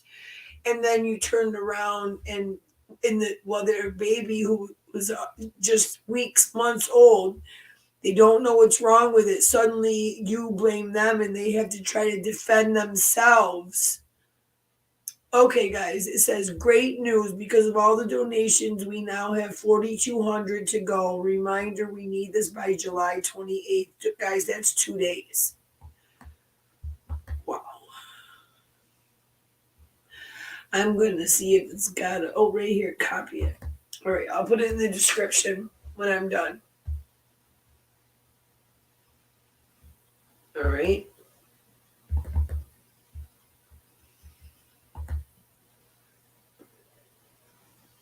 Trying to get about 7,500. That's about right because you got to remember they're both. It's not just Emily. It's Kane also having to fight, and they took their son Grayson away, and they also, I'm sure, have taken the baby.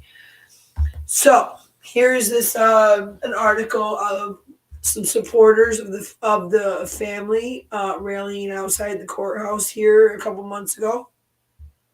Franklin, Pennsylvania, supporters of Kane and Emily Lehman gather outside the Venango County courthouse Friday afternoon, just days after the couple was charged for allegedly abusing their 3-week-old child. The protest was led by the Lehmans, who claim they've been falsely accused and have the medical documents to back it up.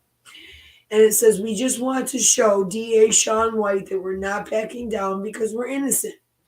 We told ExplorerVenango.com on Friday. We fought since the beginning. I've been public since before the charges. Sorry. Oops. I just dropped my glasses. Since the charges, where'd it go? Were even brought to the table because my son has always dealt with these issues. I am not going to back down, and I will not be quiet about this. Details of the case. Oops. Damn it. All right, well, I read most. I'm not going to do that again, but it does have a little bit more, okay? I'm going to read what they say. Yeah, Nora, this is bad. Listen to this, okay? This is what they're accusing, even though I've read you everything about the 3 doctors, all that. So, according to the complaint, the 3-week-old child was presented to a Pittsburgh hospital 11/22/21 due to vomiting blood. The child was found to allegedly have bruises on the shins and upper back. The affiant, a detective of the Franklin Police Department, noted these injuries are concerning for physical abuse due to the pattern injury bruises in a non-mobile child. It was noted that the injuries allegedly caused substantial pain. The following conditions were allegedly stated: male, extreme fussiness since birth, fussy and vomiting at baseline, fussier and vomited blood since Saturday, 11/20/21, 2 days. The exam listed the patient as well except for bruising. The preliminary read from the x-ray listed possible right rib fracture healing and left metaphyseal femur fracture pending final read. Wow. And medical workup per the parents. The patient was born with bruises. Per the parents, their primary care had previously examined this patient for bruises. The bruises on the patient's back, per the parents, the child's brother may have thrown a toy and hit the child. Because as a parent, that's the only thing you can think of. When you know yourself you did not abuse your child. Okay, so if it's not me and it's not you, and you guys trust each other, and you know that neither one of you did anything to your 3-week-old baby who, again, came home with all those bruises, you start to think, well, maybe my son, the only other person in the house, did it. He's the toddler. So maybe he threw a toy at him, and I must have just took my eyes off him long enough for it to happen. You tell yourself that because you can't believe you're being accused, let alone it's something you would never in the world. You want them to go find what's wrong with your child, and they're not even looking for what's wrong because they've stopped at abuse and they think you've done it. That's scary. But they fought and they took their child across the country and they got him diagnosed by 3 different doctors. So because they love him and they care and they want to be able to give him relief from his pain and an answer to what was going on, why he was the way he was. Okay, so basically right now they're charged. Wow, guys, it goes way wow. Okay, all right, I'm not gonna my cat trying to come in again. So it says there's a healing of the 2nd, 3rd, and 11th ribs, a fracture of the left lower leg, variants of the distal right femur and proximal tibia bilaterally, and there's healing fractures versus the anatomic variants. These guys really screwed up. They really did, because they didn't take in any evidence after he was diagnosed. Right here. Let's read what they say. According to the complaint, based on According to the complaint, based on the alleged aforementioned facts and circumstances, the multiple injuries sustained by the victim that had been medically documented, along with the medical diagnosis of doctors and geneticists from a Pittsburgh hospital, the affiant believes that the probable cause exists to still substantiate the following charges against Kane and Emily Lehman. Wow. And it says that a City Franklin detective had a telephone conversation where Emily Lehman reported that either herself or her husband Kane had been present with their children the entire time they had them. No one else has had access to their children at any time. Right. That's what I'm saying. As a parent, you're going crazy because you know. Anyway, it says that they charged him with endangering the welfare of children, parent, guardian, felony, 2 counts, aggravated assault, victim less than 6, defendant 18 or older, felony, 2 counts. Oh, that's going to look, when they go to county, even not even prison, if they have to go to county, if they have to go sit in county jail with that charge, somebody's getting beat up. I'm letting you know that now. Unless, God forbid, unless somebody tells the truth in there, and says, hey, oops, sorry. Stop. There. Sorry, guys. I had to plug my phone in, but I don't think it's going to work. Yeah, let me go take it over here. Hold on 2 seconds. Okay. Anyway, so it looks like they are being charged with simple assault, misdemeanor, 2 counts, reckless endangering another person, misdemeanor, 2 counts. They were arraigned Wednesday, May 4th, in front of Judge Kirkland. They are currently free on $20,000 unsecured bail each, and have already started going to court. But as of right now, like I said, I believe they're waiting for trial. It says while their case slowly crawls through the legal system, the Lehmans remain focused not only on proving their innocence, but bringing awareness to the rare condition. And then I really hope they get to see their children right now, because that's every day that you're separated from your children, it's a bond that's been broken. Here's the family. Kane is sick, not abused. And that's the thing, like, how do you convince people of that unless you tell them the information? Now they've said the information. Like, I don't understand this DA. I just don't get it. I don't get it. Oh, I didn't do that on purpose. Hold on. Oh, no, I don't want that.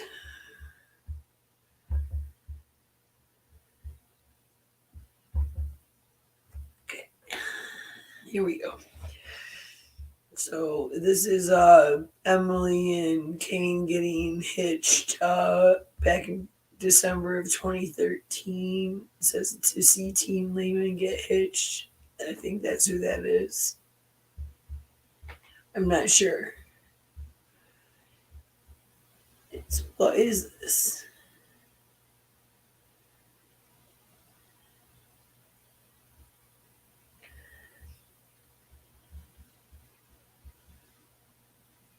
I don't know if this is anything to even do with that. I know I clicked on it from their page, but I think Twitter might have just given me some bullshit. Yeah, I don't think this is anything to do with. Yeah, no. Well, I could have just left that off, couldn't I?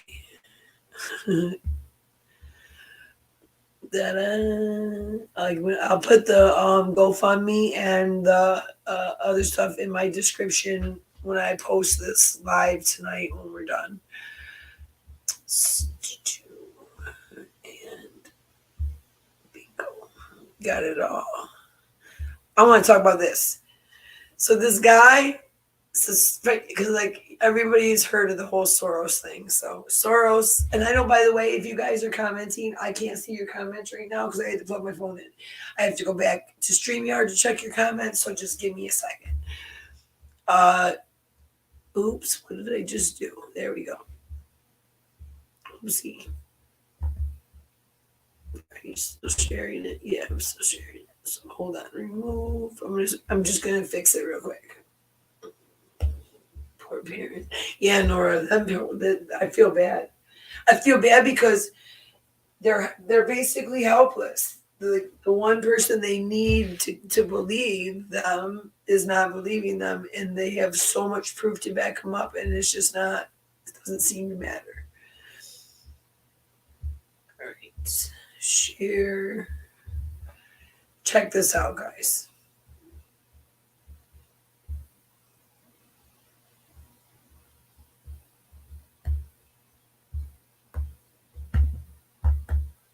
I don't want to stop screen. What are you talking about? Oh, ad stream. Okay. Boom. Sorry. I didn't see that. There we go. So, oh, wrong one. Where is it? There. Soros Open Society Foundation employee brags about having sex with multiple men at Pride event, then blames government after catching monkeypox and gonorrhea. Yes. And this is him. Play stupid games, win stupid prizes. Perfect. Enough said.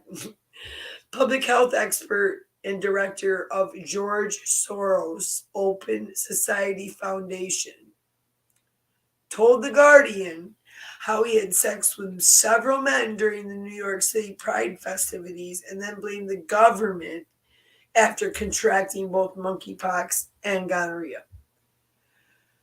According to the Post from Andy No, Sebastian Cohen is one of the directors at George Soros Open Society Foundation. He's the current division director, signature in initiatives at the Soros Open Society Foundation. Oh wow, so he's kind of important. Oh, okay, so Sebastian Cohen is his name, right? Yep. Okay. Right here, Division Director of Signature Initiatives. And blames the system for failing him. And here's the whole article on it. My legs, my feet, my hands, I had over 50 lesions. Oh, yes. Sebastian outright admitted he was aware monkeypox was an emerging issue, especially for gay men, and yet he had sex with multiple men anyway because he believed the number of the cases in the city was not high. Hello, I live in New York State, not even the city, and I'm scared. Oh my God. Like, are you kidding me?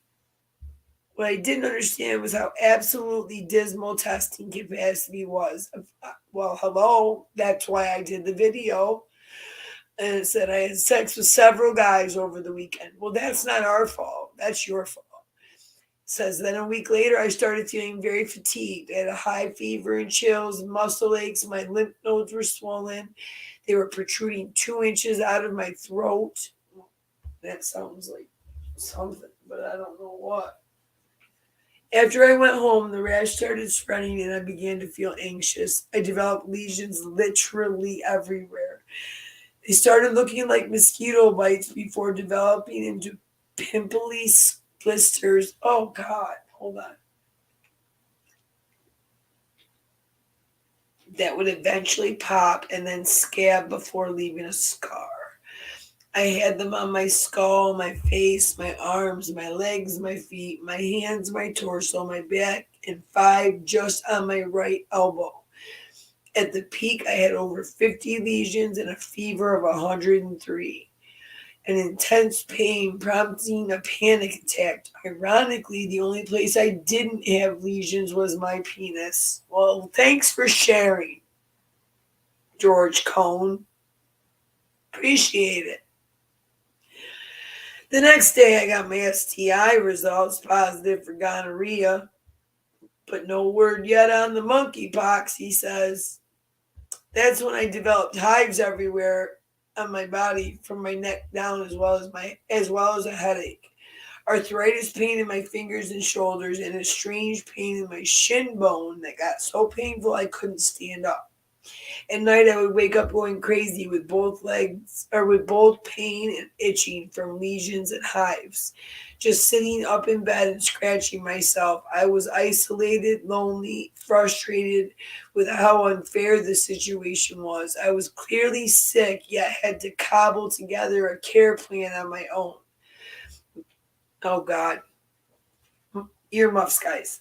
My anal rectal lesions, which were already very painful, turned into open wounds. Well, let me just take a second to say we now know why you didn't have any on your dick. Because you're a catcher. You're a bottom. And apparently your bottom was full of monkeypox. So, anywho, it felt like I had 3 fissures right next to each other, and it was absolutely excruciating. I would literally scream out loud every time I went to the bathroom, even keeping the area clean was extremely painful, and like a 2-hour process. 4 days after I got my test, I got a call from urgent care that I tested positive for monkeypox. They gave me no information beyond that. I started calling around to access antivirals. I knew the CDC had put out guidance on what should be considered for treatment. That included people who had lesions and anal rectal lesions, lesions in the throat, dermatological conditions, which I did. This whole thing felt like a huge failure that should not have been allowed to happen, especially not 2.5 months into the outbreak. If someone like me, who has worked in sexual health for a long time, had such a hard time navigating care, I can't imagine other people doing it. I know several people who are just sitting at home in agonizing pain because they're not getting the support that they need. Oops, sorry. I'm pretty worried that we're close to a point that this is going to be an endemic disease, especially among gay men. Well, I mean, HIV has pretty much been down to nothing, so they had to kill you off somehow. Anywho, according to the CDC, the first case of monkeypox in the U.S. this year was recorded on May 18th. The CDC knew the virus was spreading among gay men, but did very little to stop it. It says the Gateway Pundit previously reported New York City is now the epicenter of the monkeypox outbreaks, which accounts for 30% of all of the U.S. cases. It says there are now 900 cases of monkeypox in the city. Wow. And it says the CDC also confirmed Friday the first 2 cases of monkeypox in the U.S. in children. And they are both adjacent to the gay community. Right here. Let's talk about it. It says one is a toddler, the other is an infant, and was transiting through DC when the test was done. According to the CDC, the young children, 8 or less, individuals who are pregnant or immunocompromised, it goes on, are especially at risk for severe outcomes when it comes to the monkeypox disease. It's still unknown how these children became infected, a disease that's mostly, if you go on, it tells you that I think one of them is the child of 2 gay men, and then the other, So when we've seen these cases, we generally been what I call adjacent to the community, like kids of 2 gay men, something like that. And I think another one is an infant whose family was traveling through DC. Yeah, it was the other one toddler and one infant. And they're both men who have sex with men adjacent. So that's that, guys. We're getting to the bottom of all of this. Okay. So I just want to say this really quick. Trump said he will not just drain the swamp, purge the deep state if he wins the next election. He plans on stripping 50,000 government employees of their jobs in an order that he signed right before the 2020 election. The order, which said creating Schedule F in the accepted service, created a new category for federal employees that would now allow them to be terminated. Thank God. That's the problem. This bureaucracy that allows them to get so rooted in that we can't get them out. We can't fire them. They have more power than a sitting president because they'll be there after he leaves in 4 years. So yeah, this is, Trump's basically saying he is running now. We knew he'd come out the other day and said most likely, but he didn't want to say it because of fundraising issues. But this right here is his campaign call, his campaign promise is I'm gonna do this, so this is gonna be his build the wall, but 2024 fire them all instead of build the wall, something like that. But he wants his executive order Schedule F to be reinstated. He said 50,000 workers are estimated to fall under Schedule F, and it should be reinstated. That category is described in the order as positions of confidential, policy determining, policy making, or policy advocating character not normally subject to change as a result of a presidential transition. Nice.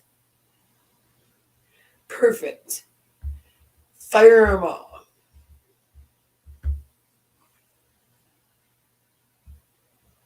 Oh yes. Quickly. How about this? Maryland has their school board has decided. Hang on, is it only that city school board? Yes. Maryland's school district bars staff from telling parents about gender transitions, meaning you have a child, that child goes to school, somehow manages to convince a teacher that he or she wants to be identified as the opposite sex, but mom and dad at home don't know about it, and if they did, they'd be really mad. So now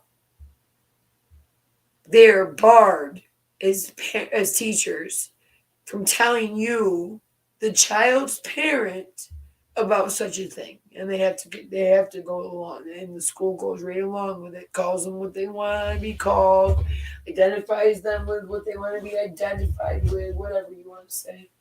Oops, dropped my soda. So let's see. School staff in Montgomery County public schools are prohibited from disclosing students' transgender identity to their parent as the school deems the students' parents to be unsupportive of the transition.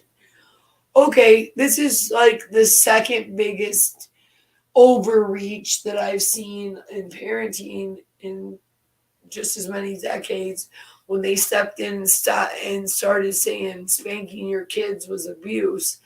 Here we go again. You as the parent every second have less and less rights to your own children. And here, as it says right here, according to Maryland School District's guideline for gender identity, if the family does not support the student in the chosen gender identity, then a gender transition plan for a student at school should be designed without the knowledge of the student's family. Wow, that's insane. It really is crazy, though. Wow.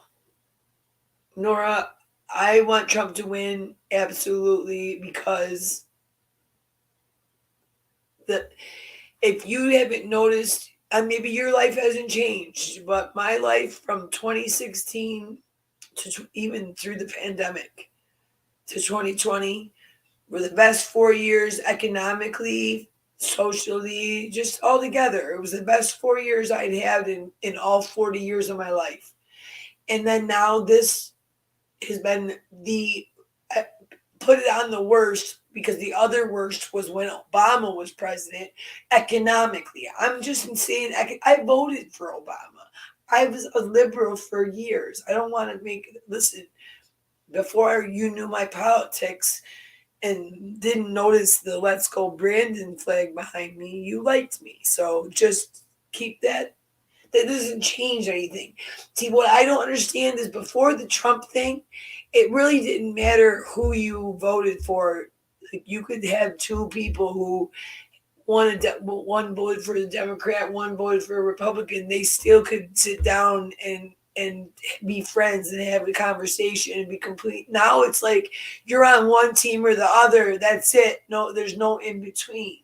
Well, I'm sorry, but as Tim Pool said, I guess I'm just a homeless person when it comes to my politics right now, because the Democratic Party left me behind, first of all, with their craziness, with their 9-month abortions and this whole everything else that we're talking about right now with the gender identity nonsense that they're shoving down people's throats at school. And I'm a gay person, so please don't give me no shit about that, because I have a right to talk about the LGBTQ community. It's my community. Secondly, let's talk about, really quick, this came out very quietly today, okay? There's an FBI analyst who labeled the Hunter Biden evidence as disinformation, okay?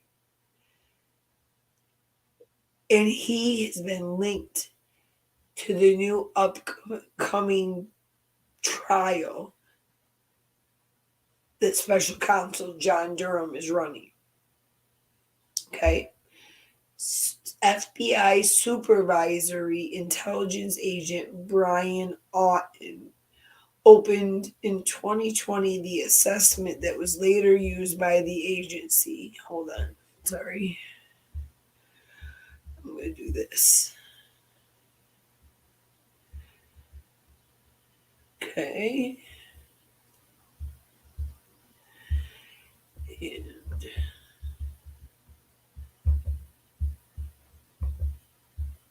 there. Okay. We do this again real quick, guys. Sorry.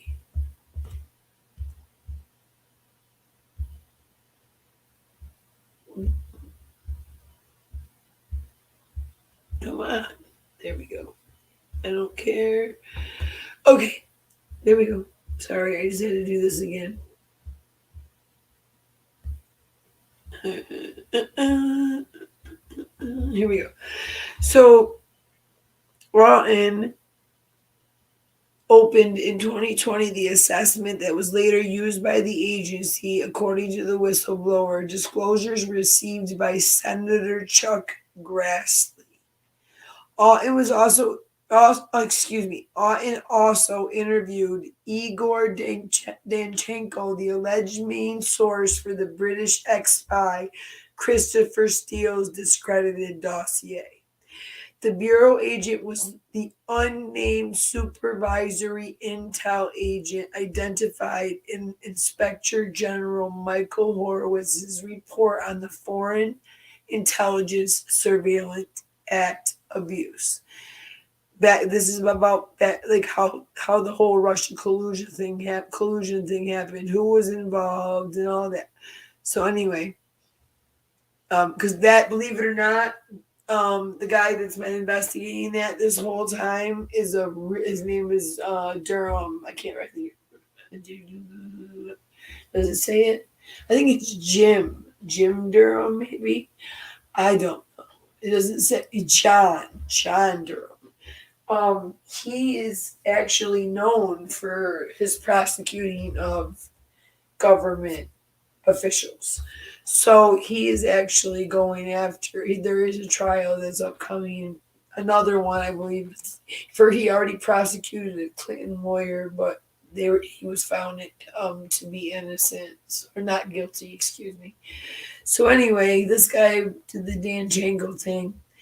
He was an unnamed supervisor in the FISA abuse thing. Danchenko, a Russian-born lawyer, was charged with 5 counts of making false statements to the FBI, which Durham said he made about information he provided to the Steele for his dossier. Auten was among the FBI agents who interviewed him in 2017 when Danchenko undercut collusion claims. Danchenko has pleaded not guilty and his trial is in October. The Russian lawyer was interviewed by the FBI in January, March, and May 2017. Horowitz said Danchenko's January 2017 interview with FBI officials, including Auten, raised doubts about the reliability of Steele's descriptions of the information. Uh-oh. So his evidence was wrongly labeled. Dang it. It says that Steele misstated or exaggerated the dossier claims told you, and said that the allegation about his activities in Trump's activities in Moscow were all rumor and speculation. Let's see. So right here, Danchenko's trial comes after Democratic lawyer Michael Sussman was found not guilty, of course, in making false statement charges of concealing his representation of Hillary Clinton. And that was like the one thing that should have been found guilty. Come on now.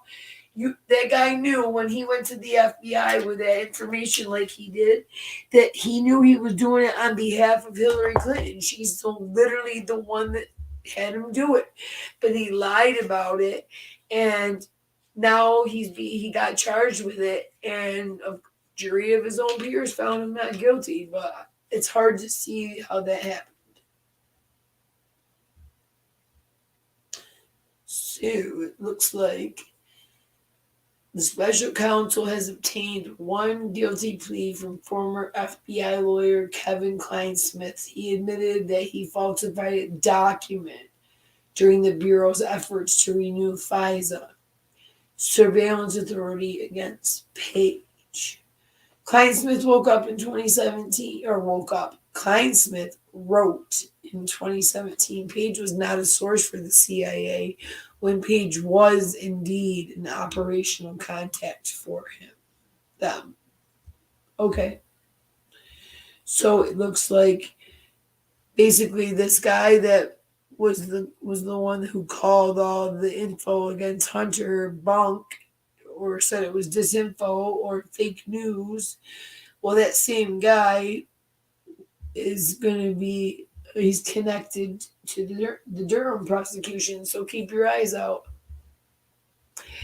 And last but not least for tonight, most Americans have little to no, Nora, here's why Trump, Nora, if you're still here, this is why, honey. Most Americans have little to no savings. Nearly half are falling deeper into debt because of rising inflation. Economists put chance of recession at 47% over the next 12 months. A Lending Tree survey of 1,008 Americans in July found that 43% of consumers will take on additional debt over the next 6 months. Another poll from Bankrate found 51% had little to no savings or emergency funds at all. More than a third reported having less savings than they did last year. It comes as inflation hits a 41-year high last month at 9.1% and has eaten away at people's savings with a soaring cost of goods and services. The troubles are expected to be compounded as economists say there's nearly a 50% chance of a recession in the next 12 months. So more than half of Americans have no savings lined up. We talked about that. Here's another one. Bank rate poll said, oh yeah, they didn't have any. So I just basically read everything. Why did they write it twice? Here we go. More than half of Americans have no savings at all. So there's 23% no savings. 28% have some savings, but not enough to cover 3 months. Some have enough savings to cover 22% have enough savings to cover 3 to 5 months, and 27% have enough savings to cover up to 6 months. But boy, that's a lot different than 2 years ago. Let me just pull up 2016 after Trump got. Oh wait a minute, you can't see it because it goes behind here. It's funny. It goes right up. Here's 2016, and then look what happens. Up, down. It's a little bit funky in the beginning because people are calling the Orange Man bad, but when he gets his business kick going, boom, there goes your money. So, secondly, when Trump was in office, gas prices were the lowest they've ever been. Now they're the highest they've ever been in a matter of 2 years. That was done on purpose. I don't care what anyone says. Look at the price increase on everything. And that, yeah, exactly. So anyway, breaking down by, oh boy, 56% of millennials will fall into further debt. Yep, we definitely will. Thanks to you assholes destroying our economy. Thank you very much. Oops. And that's the thing. Can't take on credit card debt if you can't get a credit card. Can't take on bank loan debt if you can't get a bank loan. So, I'm sorry, but it's almost like a privilege thing if you ask me at this point. Because these billionaires, they're just getting rich. This whole pandemic thing made them rich, and the whole inflation thing is making them richer. So just keep doing it. Reveal the true cost of inflation. Here we go. But check this out. Nora, I hope you're still here. I don't have my comments up, but this is what affects me right here. It says the price now as of June 2022. For bread, it's $1.69. What you should be paying is $1.54. Okay? For ground beef, $5. You should be paying $4.61.